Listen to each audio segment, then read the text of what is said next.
Yeah, guys, this is our a new project of our house, which is a it is front view, and before this one it was side view, and now completion of boundary walls. Masons are working on it, and almost work is completed. You can see design for the boundary walls. It is a side wall, and we have other side also which we need to cover, and you can see masons are working on it.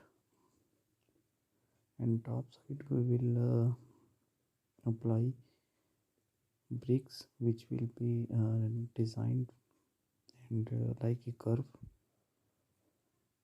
then it looks different. So boundary wall size will be 6 to 7 feet.